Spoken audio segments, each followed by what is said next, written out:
حسن بصری کا قول ایک بڑا زبردست ہے، وہ فرماتے ہیں کہ صحابہ کرام اپنی نیکیوں کو ایسے چھپاتے تھے جس طرح تم اپنے گناہوں کو چھپاتے ہو.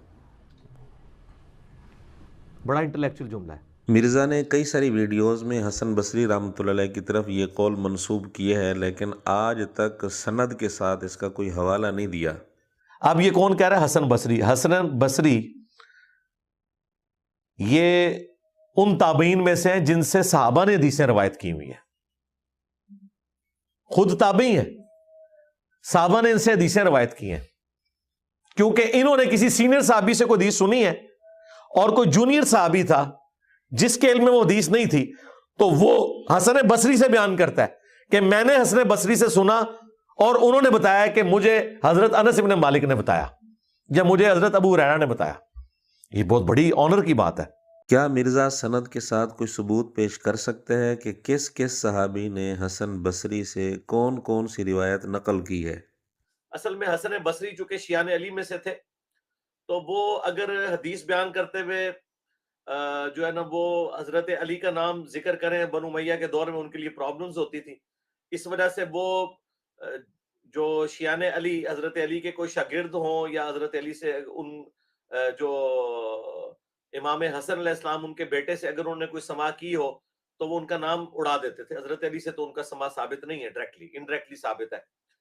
تو وہ ان کی جو ان والی روایتیں ہیں نا، وہ بعض محدثین نے کہا یہ ان کے ساتھ انہوں نے روایت اسی لیے کیا ہے تاکہ وہ امیجیٹ جو ان کے اوپر لوگ ہیں جو آل البیت کے چاہنے والے ہیں یا شیعان علی میں سے ہیں ان کو وہ چھپانا چاہتے ہیں، ورنہ بنو امیہ کے لوگ ان کے اوپر کوئی اس قسم کی قدغن لگاتے ہیں. تو یہ والا معاملہ بھی تھا. یہ بات اہل سنت کے کس محدث نے لکھی ہے کہ حسن بصری جو ہے بنو امیہ کے خوف سے، بنو امیہ کے ڈر سے ان سے روایت کرتے تھے، اور ان سے روایت اس لیے کرتے تھے کہ حضرت علی رضی اللہ تعالیٰ عنہ کے چاہنے والوں کو، شیعان علی کو چھپانا چاہتے تھے کہ اگر میں نے ان کا نام لیا تو میرے لیے مسئلہ بن جائے گا. یہ بات کس محدث نے لکھی ہے؟ کیا مرزا اس کا کوئی ثبوت پیش کر سکتا ہے؟ امام مسلم نے صحیح مسلم کے مقدمے میں لکھا ہے کہ حسن بصری کی ملاقات سماعت کے پوائنٹ آف ویو سے کسی بدری صحابی سے ثابت ہی نہیں ہے سوائے سعد ابن ابی وقاص کے. امام مسلم نے سلسلہ عالیہ قادریہ کے اوپر اس کے گلے پہ آرا چلا دیا یہ کہہ کے کہ حسن بصری کی ملاقات صرف ایک بدری صحابی سے ثابت ہے، سعد بن ابی وقاص، جن کا نام سعد بن مالک بھی ہے، اور وہ بھی اس لیے کہ وہ 56 ہجری میں فوت ہوئے. مولا علی تو 40 ہجری میں فوت ہو گئے تھے. حسن بصری کی کوئی سماعت مولا علی سے ثابت نہیں ہے. یہ امام مسلم نے مقدمے میں لکھا ہے، صحیح مسلم کا حصہ ہے.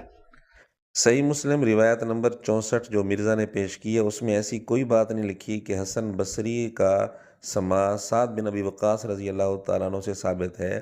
سعد بن ابی وقاص رضی اللہ تعالیٰ عنہ کی جو بات ہے اس کا تعلق سعید بن مسیب کے ساتھ ہے کہ ان کا سماع ثابت ہے، اور صحیح مسلم میں روایت بھی موجود ہے کہ جس میں واضح طور پر لکھا ہوا ہے سعید بن مسیب کہتے ہیں میں نے سعد بن ابی وقاص رضی اللہ تعالیٰ عنہ سے یہ روایت سنی. لیکن حسن بصری رحمۃ اللہ علیہ کا سعد بن ابی وقاص رضی اللہ تعالیٰ عنہ سے سماع ثابت ہو، یہ بات نہ صحیح مسلم میں لکھی ہے نہ دنیا کی کسی اور کتاب سے یہ بات ثابت ہے. مرزا صرف ایک روایت پیش کر دے کہ جس میں حسن بصری رحمۃ اللہ علیہ نے وہ روایت سعد بن ابی وقاص رضی اللہ تعالیٰ عنہ سے براہ راست سنی ہو، اس بات کی صراحت موجود ہو. پھر یہاں تو مرزا یہ کہہ رہا ہے کہ حسن بصری کا سماع سیدنا علی رضی اللہ تعالیٰ عنہ سے ثابت نہیں، لیکن مرزا خود ایک روایت کئی دفعہ بیان کر چکے ہیں ترمذی کا حوالہ دے کر، حالانکہ اس میں بھی حسن بصری سیدنا علی سے نقل کر رہے ہیں، لیکن وہ روایت بیان کرتے وقت مرزا نے کبھی بھی یہ نہیں کہا کہ یہ روایت منقطع ہے، حسن بصری کا مولا علی سے سماع نہیں ہے. یہ بات مرزا نے کبھی بھی نہیں کی. دوسرا انہوں نے ایک ایکسکیوز بنایا ہوا تھا، جی بخاری میں حدیث ہے کہ 3 لوگوں سے قلم اٹھا ہوا ہے جو جامع ترمذی میں پوری سند کے ساتھ ہے، پاگل شخص، سویا ہوا شخص اور نابالغ شخص. ترمذی حدیث نمبر 1423 1423 جس کا حوالہ مرزا نے دیے ہے، ڈسپلے بھی کرائی ہے، اس میں حسن بصری حضرت علی رضی اللہ تعالیٰ عنہ سے روایت نقل کر رہے ہیں.